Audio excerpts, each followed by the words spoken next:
say we made the introductions. I just want to, are we live?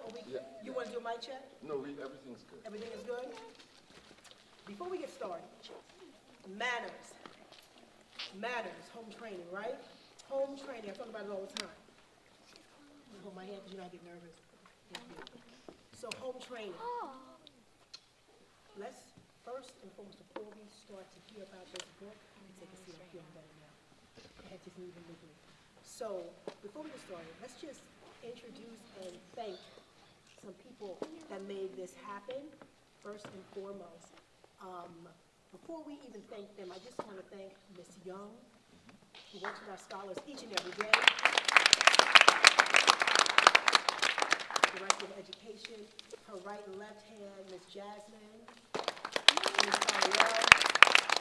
Thank our teachers, and yes, I'm a brag. I just wrote her recommendation for grad school, Miss Jasmine. Yes, I'm sorry. Yes, I got your name in there. You got to. Got to mention it. So I say all that to say, the United Way. We have to thank the United Way of Westchester and Putnam. Avery is here representing. Faith Butcher is taking care of her son right now. She's making sure her son is at college because, you know, this is winter break. Is it winter break? Yeah. Okay. Mid-winter break. Winter break? Okay. Winter break. Okay. Midwinter. They want to be specific. Yes. Midwinter. I think Yes. I've got it correct. Thank you. Midwinter break. So we want to thank Tom Gabriel, the CEO of United Way. He is out of town as well, but the two of them have worked meticulously. Avery holding it down for us. Thank you so much. Miss Williams from the Mount Vernon Youth Bureau. Thank you. And of course, Deb. I think she's in Florida doing a training or something, right, a conference. So there's a lot of people that are not here in this room right now, but they made this happen. And I'd like to give a very, very special welcome and thank you to Mr. Mel Campos, the CEO of the Boys and Girls Club of Mount Vernon. Now, the star of the hour, it's not even the hour, my super scholars. Let's give yourselves a round of applause. Because without you, nothing happens. And so, what's the word? It's going to be epic. Epic. Because what do? When we read, we transcend, we transform our minds, and we can go to any place in any space through the words, through the pictures in the book. Am I right? Yeah. Right. So, Bakari, I'm going to step away. Sure. You got this? I got this. Right. I better have this. It's so big that we have 3 stoplights and a blinking light. That's absolutely it. And so when I got invited to be up here with you guys, I said, of course. And so I got on a plane from Charlotte, North Carolina, about 1 o'clock, and I'll be flying back about 6 o'clock because I have twins that are 3 years old. Anybody want any twin brother and sister? They're buy one, get one free today if you want an extra one. But the unique part about my kids is that they also got the opportunity to be on the front of this book. And they are the main characters in this book. Sadie is my daughter, and Stokely is my little man. And this handsome fella, she was just telling me that Denzel is from Mount Vernon. This Denzel-looking fella is me, Bakari Sellers. And this book is illustrated by Reggie Brown. And we'll have an opportunity you can ask any question that you have. I've had a really cool 37 years of existence.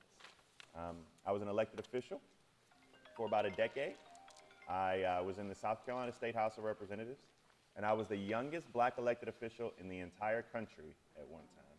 That's a long time ago. And I was the youngest state legislator in the country, and that was a long time ago. I got elected when I was 22 years old, and now I'm a lawyer by trade, but my coolest job is that I'm on CNN. And so, was last night? Night before last? Night before last, I was on Anderson Cooper. Today, I'm supposed to be on Anderson Cooper, but I told him I had to cancel because I had to hang out with the Boys and Girls Club of Mount Vernon. And so every night or every other night, you see me. And coming from a town where we have 3,000 people, it's pretty cool because I only talk to about 1 million people every night. So that's not a bad jump. And this is my second book. I wrote one adult book. Which if you need something to help you go to sleep at night, it's also an audiobook. And then I wrote this one, which is a children's book entitled Who are your people that we'll read today? And it's illustrated by one of the most amazing artists that I know, Reggie Brown. Is anybody in this group an artist by chance? A few? All right. Well, I'm going to have to reach back out because on my second book, because this one is done so well, I think they're going to let me write another one. And if they do, I'm going to need another artist. So if you guys want to be an illustrator, you got to let me know, okay? All right. All right. So one of the coolest parts about books when you write them is that at the beginning of the book, you can write very special words to the people that you love. It's called the dedication page. And on this dedication page, it says, Sadie and Stokely, Daddy loves you. Kai, your bonus dad is so proud of you. Kai is my stepdaughter, and of course, Sadie and Stokely are my little people. To Brittany, she made this world a better place and will always be missed. R.B. That's for Reggie Brown. Now, as you see throughout the book, you'll see this image of me, Sadie, and Stokely literally walking through the pages of history. Here we are at Remembrance Park. And it says, when you meet someone for the first time, they might ask, who are your people and where are you from? Who are your people? And as you look in the clouds, you see people like Muhammad Ali, you see Martin Luther King Jr., you see Stacey Abrams, because those are all our people. You should always be proud of who you are. Your people were strong and smart. They dreamed of things not yet seen and imagined that we could all be free. And look how dope that artwork is that Reggie was able to do. Your people were fighters. When they were told they had to leave because of the color of their skin, they sat down. Now, this is actually a real image that not many people know about. This is an image from Rock Hill, South Carolina. This is called the Friendship Knot. And what they did was they had a sit-in movement at a McCory's Five and Dime store. And here they are right here, and you see the individuals yelling and screaming and pouring spaghetti and things on their head. But this was a real sit-in that happened right in South Carolina. Your people were mighty activists, champions that struggled for justice and equality. They marched so that people would know your life matters. You see them marching, you see the marchers and how he actually has the images you can see up front all the way to the back in the shadows. And they stood up and ran to make history and change lives. Now, who is that a picture of? Yeah. Barack Obama. There you go.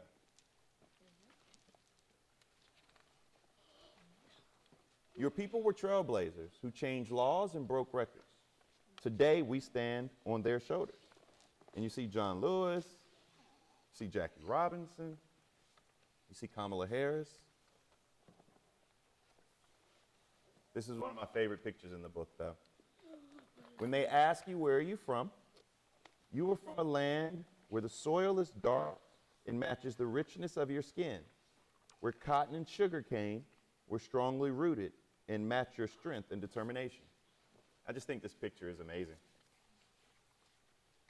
You see them toiling in the cotton field and her doing the back-breaking work and him kind of agonizing. It's a pretty dope picture. You are from the country where time moves with ease and where kindness is cherished. We say a simple hello to our neighbors to let them know we see them. And as you see me, Sadie, and Stokely, we're headed to the party. You are from a place where the aromas of cakes and pies waft from the windowsills to fill your bellies with goodness and your hearts with love. Yeah, pies. I know I get excited over pies too. You are a product of the proverb, it takes a village to raise a child. And you see Sadie dancing down here and Stokely climbing in the trees. And somebody's back there on I just recognized that actually. Somebody's back there on an old Game Boy. You are from a place filled with love and hope and expectation where people rooted for you to succeed. Today, we stand on their shoulders.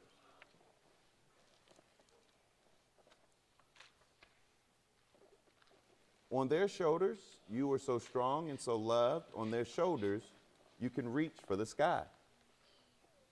You see everybody hanging out in the fireworks. And this next page is the most powerful page, I think, and the most important page, because I want to ask you all this question. So what will you dream, and how will you change the world? And what's unique about this page? What sticks out to you all about the images that are on this page? Can anybody tell me what sticks out? Yes, ma'am? That you can go, like, you could go anywhere you want when you grow up. Facts. Anybody else? Yes? It looks like what your children want to be when you grow up, when they grow up. What's unique about that, though? You're close. You're getting warm. Yes? You can be whatever you want to be. Well, that's true. You don't have to be old to change the world. That's a fact. What else is there? Look who's president of the United States. Oh. Yes. That's right. So what we have here is Sadie is president of the United States. So I want all the girls in the room to know that you can grow up and be president of the United States. And fellas can walk on Mars. We haven't sent anybody to Mars yet. I have a feeling we're about to send a few people. But you can walk on Mars. And so that's the challenge to us all. And so this is Who Are Your People, which was written by yours truly and illustrated by Reggie Brown.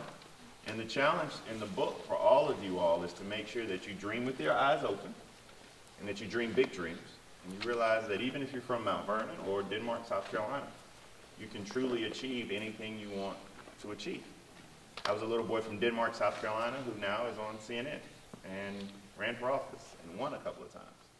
And now I'm writing books and hanging out with you guys. So absolutely anything you want to do is possible. So with that, we can ask a few questions if we want. And you can ask me absolutely anything. I'm only 37 years old. I'm not old enough to learn how to lie to you yet. Yes? Why did you name the book Who Are Your People? So, particularly down south, I don't know how often you all do it up north, but down south when you meet folk, the first question everybody asks you is like, so who are your people? And when they ask you that, they're asking you like, literally, like who's your family? Who your mama and daddy? Who's your grandfather? Who's your uncle and aunt? My 16-year-old has a new boyfriend, and the first and I just caught myself. The first question I asked him were like, so who are your people? Like, who are your parents? What do they do? It's how you get to know people. So that's the first question people ask. And this book, I wanted you to be able to learn about who our people are. So I wanted you to be able to learn about Dr. King. I wanted you to be able to learn about John Lewis. I wanted you to be able to learn about Mary McLeod Bethune and Harriet Tubman and Sojourner Truth. Learn about sit-ins. And so those are our people. I wanted you to be able to learn their stories. Good question. Yes, ma'am?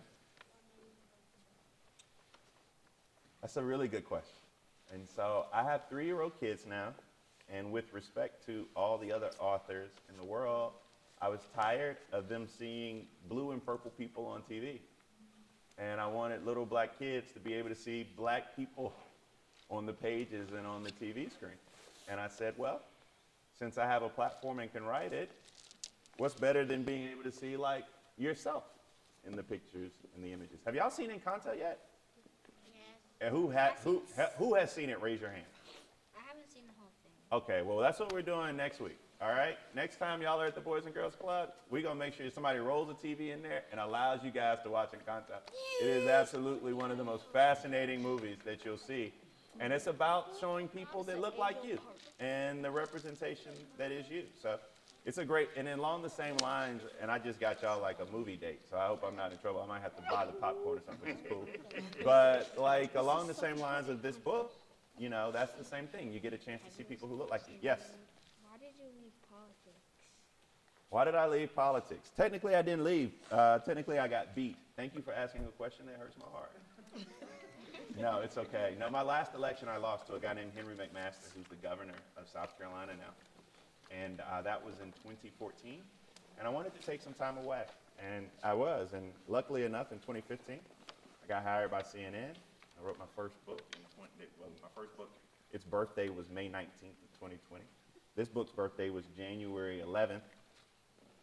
Like last month. Is it March yet? Is it March? No. It's still February. February seems like the longest month of the year. But I still get a chance to talk about politics every night.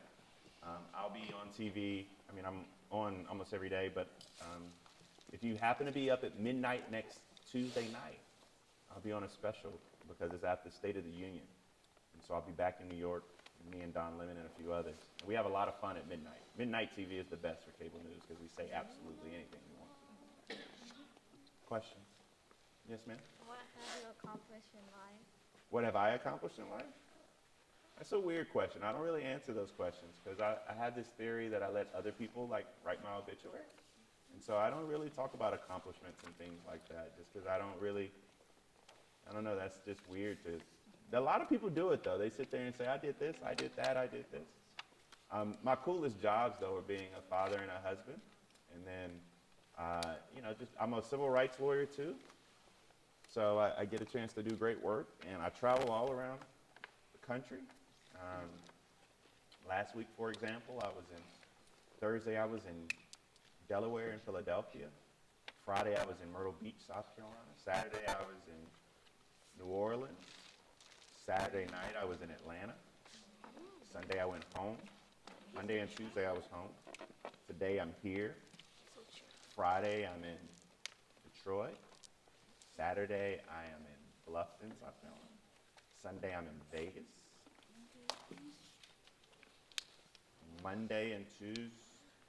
Monday I'm in Pembroke, North Carolina. Tuesday I'm in Boone, North Carolina, and then I fly up here and do TV. And then Wednesday and Thursday I'm in Phoenix, Arizona. So I'm taking tomorrow off though, so I get a chance to sleep tomorrow, I think. But my twins probably, and they don't have school tomorrow, so yes. Why do you go to so many states? I speak a lot. Sometimes it's legal work. I don't know. It feels good to be wanted, I guess. This is the coolest thing I have, though. I don't necessarily like talking to adults too much. Adults are kind of crazy these days. I like hanging out with people, our age. You know what I mean? Hanging out with people that I got a lot in common with y'all. You know what I mean? Question? Yes, ma'am? What inspired you to You're a Yankees fan, too? Isn't that, not a thing in this area? Aren't you supposed to be a Mets fan over here?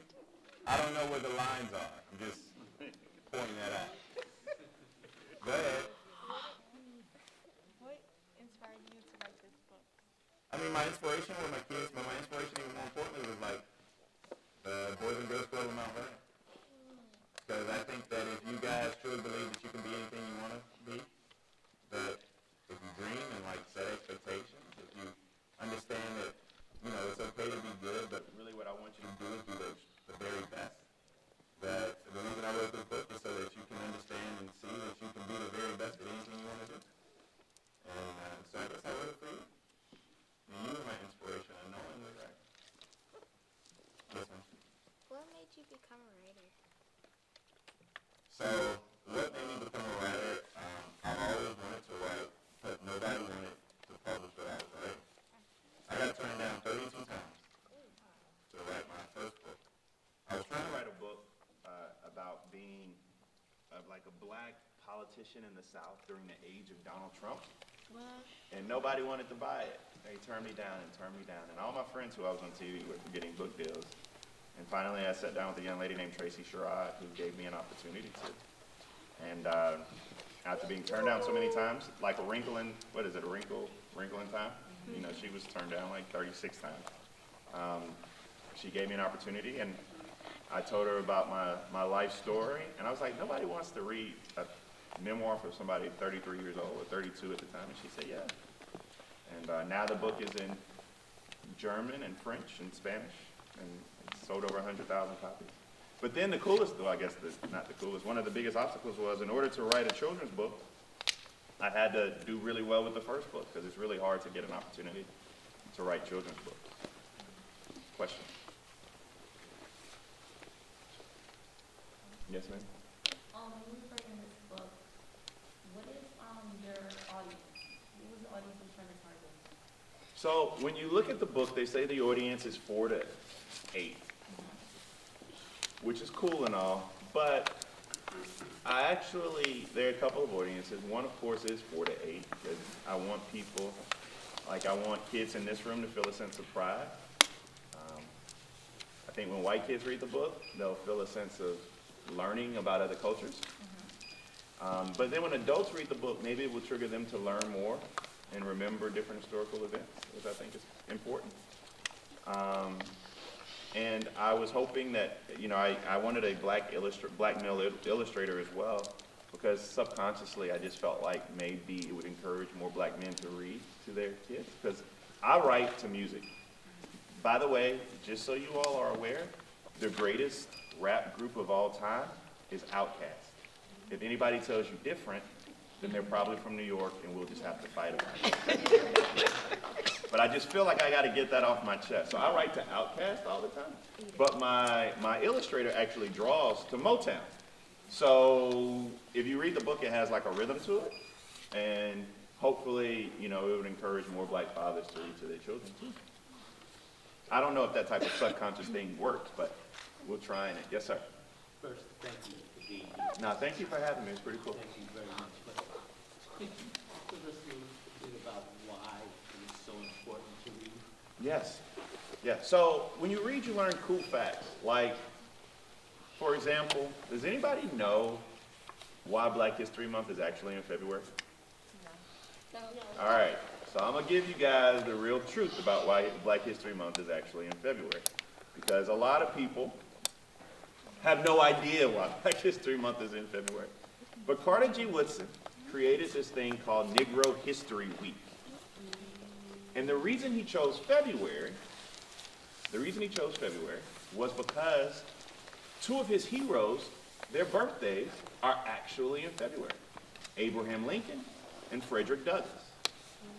And so that is why Black History Month, which it grew into, is now actually in the month of February. It drives me crazy when people are like, oh, they gave us the shortest month of the year. We actually chose February. And we chose February for a reason. But you're able to learn different things like that. You're able to have this insatiable desire to learn as much as possible when you read books. And books can take you absolutely everywhere and anywhere. You can get lost in the pages and in the words. When you guys get to be like 5th or 6th grade, you're going to read this book called 1984, which is still one of my favorite books of all time. It was like the most predictive book of all. And you'll read Grapes of Wrath, and you'll read all of these books that just inspire you to do so much more. And, hopefully when you read Who Are Your People, maybe it'll take you somewhere. Because I just, how many people in this room want to be doctors? That's good. Doctors are like some of the most necessary people on earth. How many people want to be scientists? 4, okay. Lawyers? Oh, okay. We got it. I don't know what y'all are doing, but we got to have more lawyers, okay? That's the coolest job out, okay? Actors?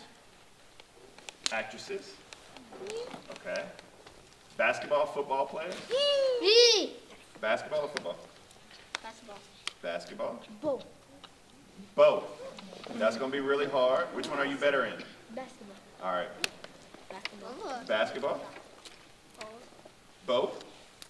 All right. Be careful. You might end up getting drafted by the Jets. Basketball, football? Don't worry. I'm a Falcons fan. We haven't been right since we were down 28-3, up 28-3 in the Super Bowl. So, and let me see. What did I miss? You guys didn't tell me. What do you want to be? An RN. Oh, dope. You have really amazing frames, by the way. I like your glasses frame. I want to be a YouTuber. A what? A YouTuber. A YouTuber. You know what? Like, first of all, let me just say that that is a brilliant answer, bro. Me too. YouTubers make so much money now. Now, I will tell you that old folk ain't gonna understand that. But that doesn't mean you can't be a really good YouTuber, okay? You know what you should do? You should let me give you an idea though. You should like get children's books and read new children's books and have somebody help you start a YouTube channel. Man, look, you'll get so many subscribers. No, Kavis. Simply play games, so yeah. You gonna just play games? I like playing games. I'm just telling you, you should listen to my idea, yes. TikTok. You gonna be a TikToker? I'd be TikTok too. I'm TikTok. Yes. I want to be like a soccer player and a YouTube player. And a YouTuber, like a soccer player. You know, YouTuber guys, just so you all in the back know, they make a ton of money out there. I mean, it's crazy. It's crazy. Who did we miss? Yes, ma'am. Okay. Whoa, no. Yes, ma'am. You still working on it? Okay. So we got, yes, ma'am. I didn't hear you. Gymnastics person. Oh, gymnastics person. So we have a gymnast, we have football players, basketball players, YouTubers, scientists, Police. actress. So I mean, we have a good group in here. And let me just tell you guys this. So this is the trick, though, okay? Like, if you want to be a scientist, you got to be George Washington Carver. Okay? If you want to be a doctor, you should try to be like David Satcher. If you want to be an actor, you should be like Denzel, or you want to be an actress, you should try to be like Viola Davis. If you want to be a basketball player, you should try to be like LeBron or Kobe or Mike. I'm not for sure. And what I mean by that, guys, just so you know, is that you should try to be the very, very best at everything that you do. You should find somebody who's the very best at what they do and try to be just like them. And when you read about these individuals like Viola Davis or Denzel, like George Washington Carver, what type of scientist do you want to be? A chemist. Do you know who George Washington Carver is? All right, we're going to stay in touch because this young lady who's going to graduate school is going to help you research George Washington Carver. He's one of the most amazing figures in all of American history. He learned how to do more than 100 things with the peanut.